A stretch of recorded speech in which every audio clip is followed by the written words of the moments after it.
Here we go. The Rooms 2.0 hoodie. Congrats. Thank you, Orko. Yep, that's me. You're probably wondering how I ended up in this situation. This is the story of how anyone can game the system without spending a penny. But if you intend on trying this method, I will explain some important information at the end. Now it's time I tell you how I got these hoodies. Stay with me now. It'll involve some math. This map is Krasiva, made by Amaris. I highly recommend checking it out, as it has some beautiful views. I will be posting an explanation of the Rooms 2 incentive rewards close to this video. It will not be required, but I would recommend watching it before this one. With that said, did you know those subscribed to my channel are more likely to earn these kinds of rewards? Subscribe for better luck. The Rooms 2 hoodie is earned only through room rewards. For most small creators, we have no hope of getting our maps popular enough to earn it. And yet, room rewards is split into two categories: engagement and commerce. Engagement is calculated by the number of users spending 2 hours or more within your room. We're only going to focus on Rooms 2 C tier, as this is the bare minimum you need to obtain the hoodie. The old system required 63 users and would reward you with 25 tokens per user and the hoodie.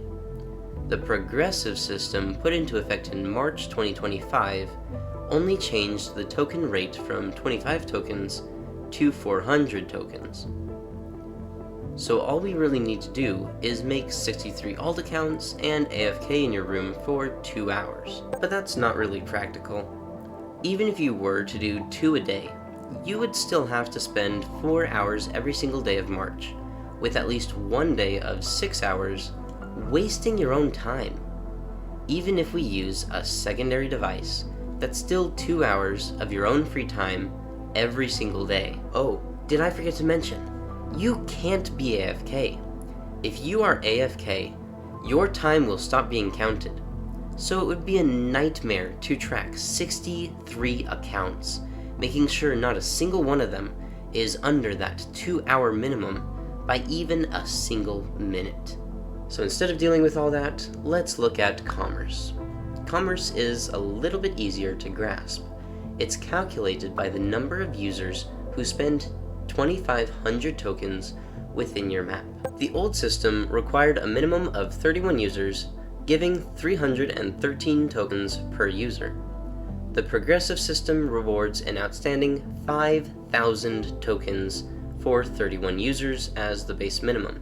31 alt accounts seems much easier to manage than 63. Now we need to determine whether or not it would be worth it.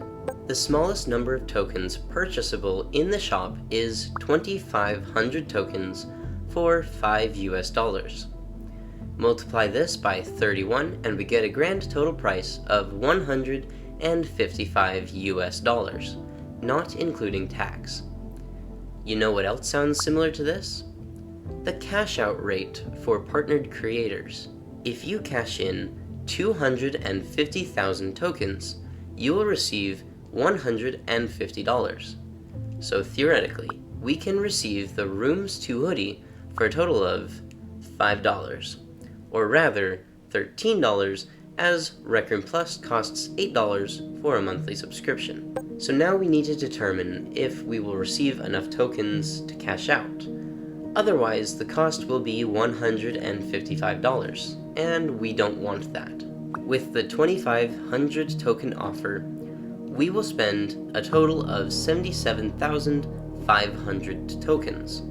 But Rec Room Plus only gives 70% of this back to us, which means we will receive 54,250 tokens. Now let's add the room rewards. For March, we'll be receiving the old and progressive system rewards. So the old system will give us 9,703 tokens, and the progressive system will give us 155,000. We'll add all those up to be 218,953. That's not quite enough. What if we were to change the original token amount from 2,500 tokens to 5,500 through the use of the starter pack? This starter pack is one of two, which both give tokens at half price, or give double the amount of tokens for the same price. 5,500 tokens for $5 instead of 10. This increases our total to 284,053 tokens. This is our goal, right? Now we just need to log into every single account, buy the tokens, spend them, and then wait for our main account to get the rewards. That is correct. Something happened when March ended, however. Staff member Chase Jake made a post titled Room Rewards, Cash Grabs, and What's Changing. This announcement showed that Rec Room does indeed monitor room rewards, or at the very least, they realized that some creators make most of their cash grab money from room rewards, not the room avenue itself. To combat this, they tightened the requirements for receiving room rewards. They also stated that they had disqualified 2 rooms for March who had blatantly abused the system. Well, that's bad timing. I was blatantly abusing the system. My room had 187 visitors, with most, if not all of those visitors in March spending either 25 or 5,500 tokens. Almost all of these accounts are low level. There was a small chance that I wasn't one of those 2 rooms, but in reality, I had given up on this idea. It had to be me, right?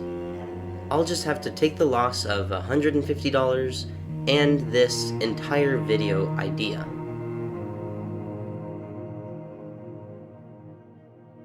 Okay, so I did not expect to be able to make this video because of a specific announcement in the creator forum. I thought my room was one of the 2, and that was kind of the reason for the video. But as you can see in front of me, room rewards, I qualified for it. So let's go ahead and open it up and see what's inside.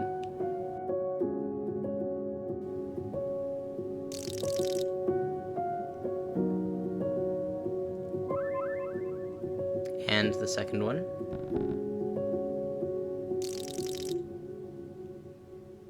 On April 7th, I received room reward boxes. Something went wrong as whichever staff member was in charge of room rewards stopped working at Rec Room. The program got a little mixed up because of this. I received boxes labeled engagement, not commerce, but the token amount was the same as I had predicted, 164,703 tokens. The last step is to get back all that money that I lent to Rec Room. Since I've never cashed out before, nor will I likely ever cash out again, I received my golden hoodie. Without disclosing the tax amount that I've paid, I'll simplify the prices as I did before. I spent $150 on bundles and $8 on Rec Room Plus, and then I cashed out with $149.74, as I had a few pre-2024 tokens. In total, I bought these 2 hoodies and this video for a total of $8.26. To anyone watching this hoping to exploit it, there is a limit on the number of accounts that can be made per device during a specific period of time. I will not be revealing the number of accounts nor how long it takes, but it does take preparation, and it cannot be done within a single month. To any staff members that are hopefully watching this, please find a solution. Maybe flag a room if all the accounts come from the same device, or if a room has less than 200 visitors, like mine did. I don't want more people to exploit this. I did it to show that it works, that it can and will be abused. I liked the additional rules added in April 2025. However, the automatic qualification rule will encourage players to turn to methods such as this one. Ensure that the payback is less than the cost, otherwise you're just giving things out for free, or at the cost of your own wallet. If you don't think that this might be a big deal, let's take two things into account. The first, if someone chooses a video partner for all of their alt accounts, the video partner can game their reward system too. They will also receive a cut of the $155 that we spend, meaning Rec Room gives the video partner their share and then loses money when we cash out.